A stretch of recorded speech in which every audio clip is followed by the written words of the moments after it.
गांव में एक बहुत पुराना ढाबा हुआ करता था। कुछ सालों से कोई भी ढाबा के आसपास नहीं जाता था। तो चलिए दोस्तों, हम आपको सुनाते हैं बाबा की ढाबा की कहानियाँ। ये बड़ी अद्भुत कहानी है, बच्चे बने रहे हमारे साथ। पुराने समय की बात है, जब बाबा का ढाबा हुआ करता था। सभी लोगों में यह अफवाह थी कि बाबा की मौत उसी ढाबे में हो गई है। सचिन नाम का एक लड़का, वह अपना काम शुरू करना चाहता था, तो उसे एक होटल की जरूरत थी। होटल ढूंढने के लिए वह अपने घर से निकल पड़ता है और चल देता है जनकपुर गांव की ओर। उसे एक आदमी खड़ा दिखाई देता है, तो उस आदमी के पास जाकर वह बोलता है कि हेलो भैया जी, यहाँ पर मैंने एक दुकान ऑनलाइन देखा था होटल के लिए। कहाँ पर है वह दुकान? क्या आप मुझे बता सकते हैं? मैं बहुत दूर से आया हूँ, मुझे होटल नहीं मिल रहा है, मुझे पता भी नहीं कहाँ पर होटल है। यही कहीं आसपास ऑनलाइन में दिखा रहा है। आप कौन से ढाबे का बात कर रहे हो? उस ढाबे का कोई नाम तो होगा। बाबा का ढाबा। बाबा का ढाबा, हाँ यही नाम है, बहुत सस्ते में मिल रहा है। भैया आप बता देंगे ये कहाँ पर है? बाबा का ढाबा का ये नाम सुनते ही वह आज भी बहुत चौंक गया और भयभीत हो गया। अरे बाबा का ढाबा, ये तो वही ढाबा जहाँ पर वह बाबा ने उसे ढाबे पर आत्महत्या कर ली थी और उसी की मौत हो गई थी। अरे बाबा का ढाबा, उसे कौन ऑनलाइन में डाल दिया? हमका तो कौनो अगर मुफ्त में देगा तब भी हम उसे नहीं लेंगे। हमारी बात माना तो यहाँ से निकल ला, क्योंकि वह ढाबा नहीं है, शमशान का ढाबा है। वह भूतिया का ढाबा है, वहाँ पर अजीब अजीब घटना होती रहती है। मेरी बात मानिए, आप वहाँ मत जाए। अरे मैंने सोचा इतनी अच्छी डील है, चलो ले ही लेता हूँ, इतने सस्ते में दे रहा है। क्या भैया आप भी उल्टा सीधा बोल रहे हैं? अरे मैं सही बोल रहा हूँ, आपकी जो मर्जी हो भैया, अब मैंने कुछ नहीं कह सकता।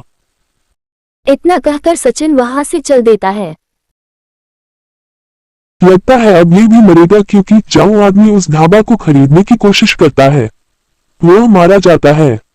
सचिन वहां पर खड़े कुछ आदमियों से पूछता है कि भैया मुझे बाबा का ढाबा नहीं मालूम है, क्या आप बता सकते हैं? आदमी नाम सुनकर पगला जाते थे। बाबा का ढाबा, वह तो बहुत ही खतरनाक ढाबा है।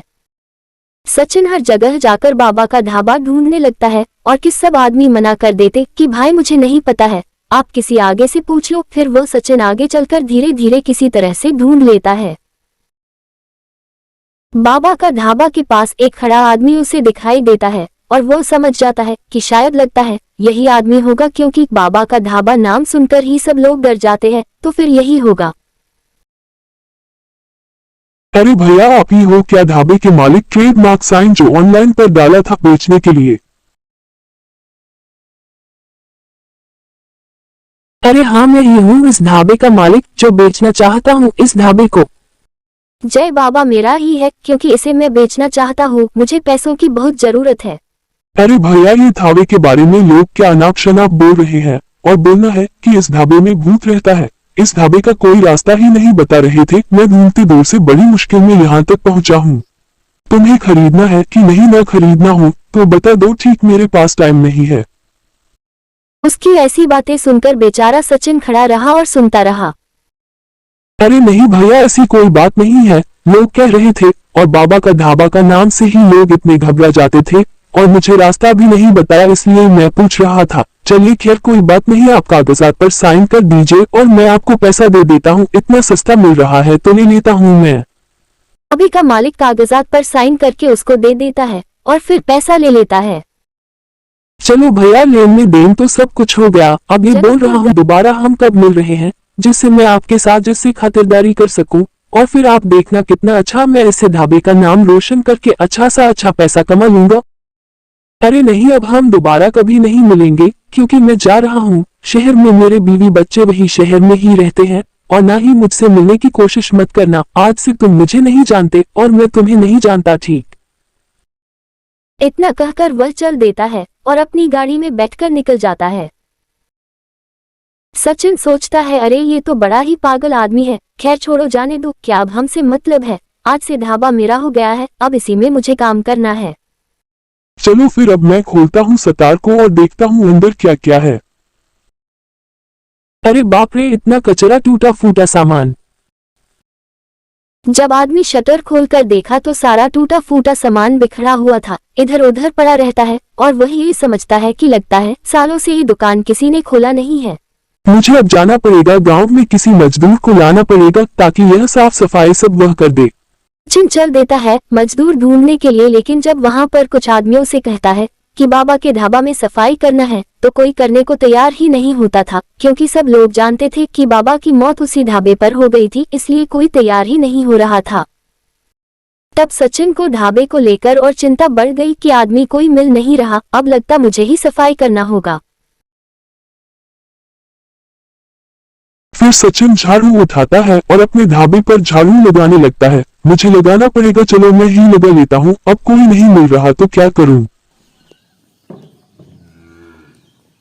अरे यहाँ के लोग कितने डरपोक हैं, बताओ यहाँ पर कोई मर जाता है तो खाना बनाने वाला बावर्ची भी नहीं मिल रहा है। सारे गांव में मैं ढूंढ आया लेकिन कोई बावर्ची नहीं मिले मुझे। सचिन ढाबा में खाना बनाने के लिए बावर्ची ढूंढने जाता है, लेकिन उसे कोई बावर्ची ही नहीं मिलता, फिर अंत में उसे ही बनाना पड़ता है। सचिन सारी कुर्सियां और टेबल इतनी अच्छी से सजा देता है ताकि कोई आए तो बार बार यहाँ आता रहे और खाने के लिए हमारे यहाँ पर ही ढाबे पर आया और कहीं ना जाए।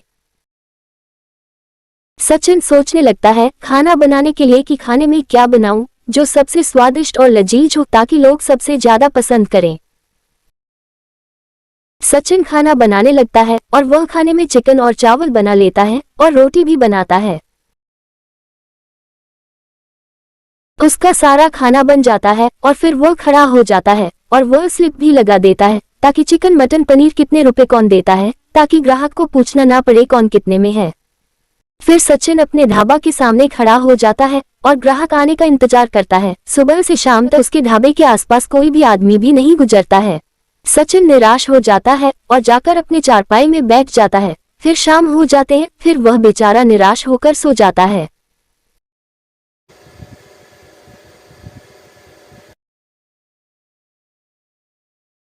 सचिन अगले सुबह उठकर जल्दी से खाना बनाने की तैयारी करने लगता है और वह फिर उसी दिन चिकन और चावल रोटी बना लेता है।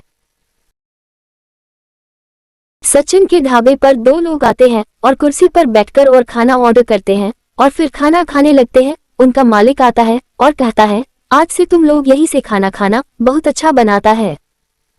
सचिन उसी मालिक की बात सुनकर बहुत खुश हो जाता है। यार ये तो बहुत अच्छा आदमी है, आज से तू मेरा ढाबा बहुत अच्छे से चलेगा और धीरे धीरे आदमी बढ़ने लगेंगे। सचिन को ये बात नहीं पता था कि वह यहाँ के आदमी नहीं है, वह बाहर के थे। सचिन बाजार जाकर कुछ सब्जियां लाता है और वह रख देता है और फिर बहुत ज्यादा थक जाता है, सो जाता है कि कल मैं फिर जल्दी से उठकर अपना काम कर लूंगा।